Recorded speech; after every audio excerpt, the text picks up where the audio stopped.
Meus queridos amigos, ontem este que vos fala e o professor Ricardo Almeida foram ao Monarch Talks e ficamos 4 horas e meia em debate incessante junto com o nosso amigo Monark. E o fato é, teve deliciosos momentos de viagem, risadas, perspectivas de futuro, muitas concordâncias, mas quando houve a discordância, meu amigo, o bicho pegou. Vou falar sobre a saída lá no Monarch e sobre minha opinião sobre tudo isso. Roda a vinheta.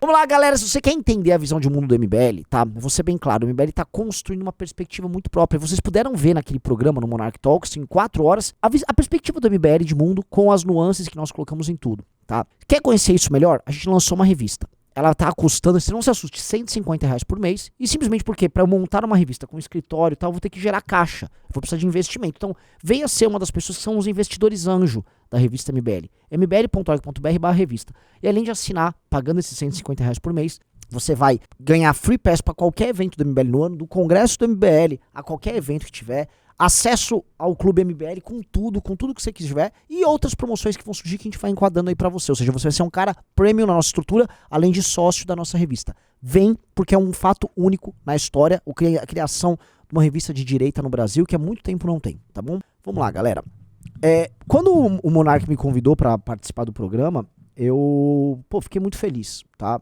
Eu não sou daquelas pessoas que gostam de se convidar, mas eu falo, quero muito ir lá, porque o Monark, ele é uma voz importante, ele é um formador de opinião importante no Brasil, e é um cara que sofreu um trauma muito grande, tá? O que fizeram com ele, esses cancelamentos, especialmente de 2022 pra cá, foi muito duro, foi muito sórdido, e eu acho que isso deixou marcas profundas no Monark, tá? Ele não conseguiu se curar do trauma do cancelamento, da derrubada das redes dele, e vamos entender uma coisa, o Monark do ponto de vista do empreendedor, do vanguardista, ele é um cara muito inovador. Ele trouxe a cultura de podcast pro Brasil. Tudo que veio depois foi consequência de um sonho dele. E eu vejo essa perspectiva até mais presente nele do que no Igor 3K, que foi fundador do Flow junto com ele. Então, o Monark precisa ser respeitado e eu sempre vou respeitar o Monark, tá? O cara, ele é um inovador, o cara é um cara que pensou e criou, ele remoldou o debate político do Brasil, tá? Desde 2019, quando esse cara criou o Flow. Então nunca subestime um cara. Nunca subestime um cara que tem 32 anos e é rico. Ele fez o dele. Então, assim, eu jamais vou subestimar ele. O ponto é, ele tá machucado com o que aconteceu com ele, e ele tem uma perspectiva já anterior a esse machucado, que é a perspectiva libertária dele, que eu acho que possui uma série de fragilidades. Pois bem, foi um tesão, assistam, tá lá no Rumble, tá? Inclusive eu até queria ver, porque o Paulo Figueiredo fica falando, o MBL acabou e tal. Assim, nem deu um dia, nem deu 24 horas do programa, deu muito mais audiência conosco do que com ele. Mas eu resolvi inovar, eu resolvi chamar o professor Ricardo, que faz as lives do MBL News comigo, porque, no Monarch você tem a oportunidade de ter as viagens. E o Ricardo pra viajar é uma delícia. O Ricardo é um gênio. Nós temos um gênio da lâmpada aqui, muçulmano magnífico. E eu falei, vamos levar. E eu quis muito que o Ricardo falasse muito. E o Ricardo, é muito brilhantismo pra um homem só. Então foi maravilhoso o programa. E acho que deu pra construir, tanto o Ricardo quanto eu, a linha de pensamento do MBL. E por que foi uma coisa muito importante pra direita? Porque a gente pôde colocar ali em contraposição duas perspectivas. Uma perspectiva que o Monark não é bolsonarista, mas que o Monark ele defendeu, que é essa ideia central de que vivemos numa ditadura do judiciário, que são os reducionismos que, por exemplo, a direita bolsonarista faz, que Constantinos, que Paulo Figueiredos, que Nicolas, essa turma toda fazem. O Nicolas vai ao ponto de falar que nós vivemos num comunismo, que o Alexandre de Moraes é comunista. E nós falamos, não, nós não vivemos numa ditadura, porque não é uma ditadura. O Brasil não vive uma ditadura. Você pode falar, olha, o Brasil vive numa democracia disfuncional, que, por exemplo, por muito tempo o executivo comprava o legislativo. Ora, no Brasil, o executivo compra o legislativo. É o orçamento secreto, é o petrolão, foi o mensalão. Nós vivemos uma democracia disfuncional em que o executivo nomeava caras no STF para defendê-lo. E mais, que aí esse STF passa a atuar e interferir nos outros poderes. É uma democracia disfuncional. O Alexandre de Moraes é apenas mais um elemento de uma democracia disfuncional, mas ela ainda é uma democracia disfuncional. Eu ainda posso discordar da política estabelecida, eu ainda tenho direito de defesa, tenho duplo grau de jurisdição, tem tudo aqui de forma disfuncional, de forma capenga. Ah, existe democracia. Sim, mas existe compra de voto. Não é uma ditadura. Numa ditadura, como o professor Ricardo colocou, você não consegue se defender. Veja esse trecho aqui, que entra bastante no âmago desse debate. O Brasil é uma democracia. Assim, a gente tem que ter clareza em relação aos conceitos. O que é uma democracia? Então, vamos lá. Então, me explique quais são, eu vou dizer, as instituições que no Brasil mantêm este país, digamos assim, como democracia, que não qualificam como ditadura. Por exemplo, vou dar exemplos concretos que eu acho que é mais fácil de enxergar isso aí. Com todo o autoritarismo petista, com tudo isso que aconteceu, o MBL fez e organizou, junto com outros movimentos, manifestações que congregaram mais de 3 milhões de pessoas em diversas cidades. Em qualquer ditadura, nós estaríamos presos ou fuzilados. Eu vou elencar mais elementos, mas é um fato. Você organizar manifestações maciças contra uma ditadura estabelecida implica em repressão direta. Pro Monark, porém, quando ele coloca esse reducionismo, que pra mim é um reducionismo que não explica, ele mais confunde, do tipo, já vivemos uma ditadura, ele acaba não colocando o ponto central. O Alexandre de Moraes não manda no Brasil. O Alexandre de Moraes esteve com uma incumbência, e aí eu vou concordar um aspecto com o Monark, uma incumbência dada pela oligarquia dominante no Brasil, de fazer o enfrentamento a um projeto autoritário e golpista do Bolsonaro. E aí ele fez uso, vamos dizer, de instrumentos heterodoxos dentro do direito, pra agir. Isso está dado. Eu tenho até um vídeo que eu comparo o Alexandre de Moraes com o Instituto do Dictator em Roma sobre isso. Vejam, tá aqui no canal, eu já falei disso. Pra quem fala que o Renan nunca falou do Alexandre de Moraes, tá aí, tá? Eu faço minha leitura sobre esse processo. Mas, ao colocar essa contraposição, a gente também demonstrou como é difícil você ter uma posição como a nossa, que é a posição que tem nuances e que faz uma leitura histórica, de uma posição que é mais panfletária. E eu não reclamo do Monark ser panfletário, até porque o Monark não é cientista político, ele não se propõe a isso. Ele basicamente faz uma defesa, nem digo emocional, mas ele faz uma defesa que reduz tudo a categorias muito simples. E o problema todo foi nisso, e eu acho que a gente se propôs a fazer algo que foi muito interessante, que é não permitir que tudo se reduzisse a isso. Porque toda vez que a gente vai para uma determinada redução, o Brasil vive uma ditadura, tal coisa é tal coisa. Não, calma. Vamos pegar as nuances, vamos abrir. E aí, ao abrir o leque, por isso que o programa deu 4 horas e pouco, a gente pode perceber que o jogo não é fácil assim. O Brasil é necessariamente um país de nuances, tá?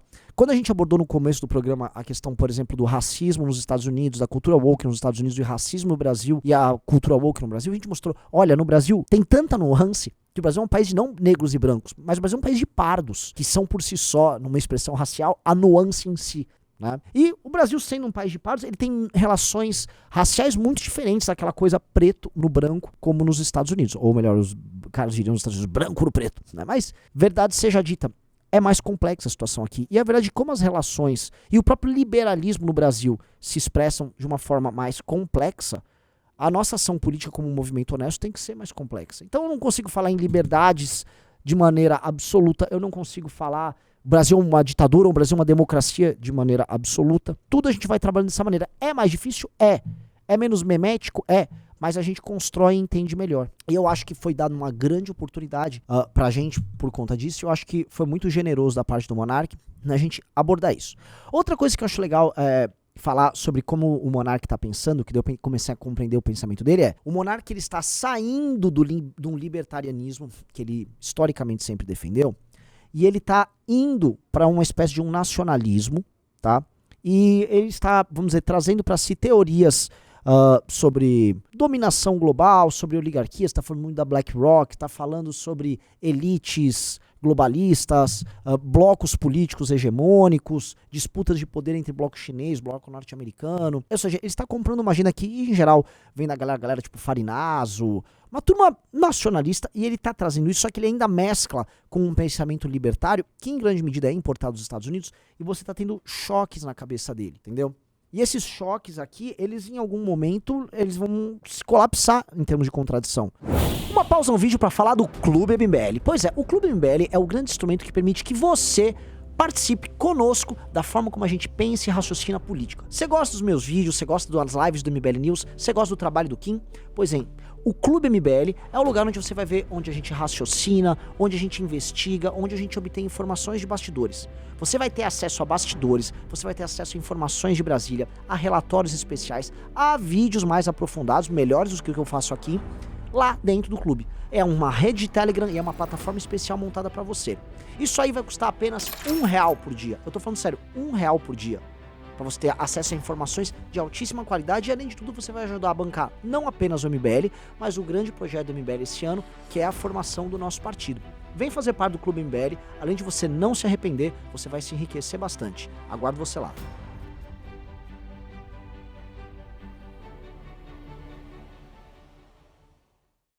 Você não consegue ter uma perspectiva libertária, ou mesmo ser um defensor, vamos dizer, muito louco da democracia, viva a democracia e tal, quando você tem do outro lado uma perspectiva nacionalista que acha interessante regimes autocráticos ou mesmo ditatoriais. Gente que admira, por exemplo, Getúlio Vargas. Então, como ele irá lidar com isso? Eu acho que ele vai ter um problema em colocar isso, em empacotar, e em vários momentos durante a live a gente tinha que, mas pera, agora eu estou falando com o monarca nacionalista. Não, agora eu estou falando com o monarca libertário, tá?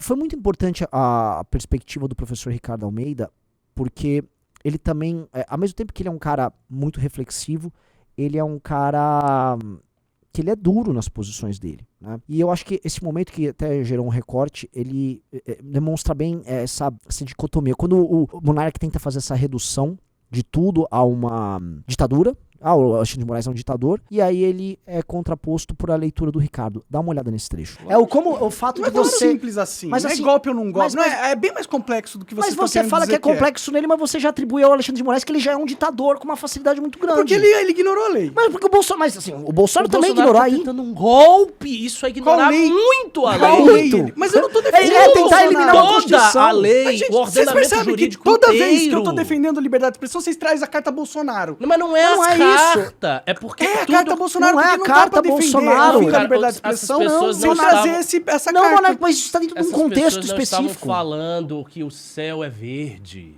Não se trata disso. Igual a gente comunista está, não tá falando que a isso é verde, tá falando gente que tem que está matar um patrão. descrevendo É isso que um eles falam. processo golpista que quase ocorreu no Brasil. Um processo golpista significa a abolição da estrutura básica do ordenamento jurídico e das liberdades de expressão, de pensamento, de organização política, etc. Que foi o que o etc. STF fez. Não, quem não. fez isso foi o Bolsonaro, mas ele não conseguiu. Não foi o Graças Bolsonaro a que Deus. censurou as pessoas. Pelo amor de Deus. Não Monarca, foi. A gente vai ficar, essa discussão Cara, vai o ficar circular. bolsonarismo tentou prender o MBL. Sim, é errado isso. Então, Eu fui ver os comentários e eu acho que deu pra muita gente que, enfim, tá querendo buscar algo pra além das reducionismos bolsonaristas, deu pra muita gente conhecer a nossa visão. Eu tô muito feliz. Eu também tô muito feliz de muita gente de fora da bolha do MBL conhecer o professor Ricardo Almeida. E eu vou querer saber o que você achou. O que você achou do desempenho nosso? O que você achou do diálogo nosso com o Monark? Eu acho que deu pra ser muito construtivo. Eu tô muito feliz de rever o Monark. Eu tô muito feliz de rever que ele tá bem, tá? E eu tô torcendo realmente pra que ele dê certo, tá? Novamente, não são mini discussões que a gente tem lá dentro que de forma alguma vão invalidar uma relação boa. E foi uma relação muito generosa de ambas as partes. Eu gosto dele, eu quero o sucesso dele. E torço para que ele, obviamente estou pensando na minha posição política, que ele entenda as coisas com mais nuance, até para facilitar a leitura dele e não ser usado por projetos políticos que querem transformar tudo em reducionismo, que é o bolsonarismo que quer só falar, vivemos aqui numa ditadura do judiciário, e não é exatamente o que ele está falando. Assim como a gente também tem um outro lado, que no caso o Monark não cai, que é a turma da democracia sus vidas, que acha que tá tudo normal. Não é assim.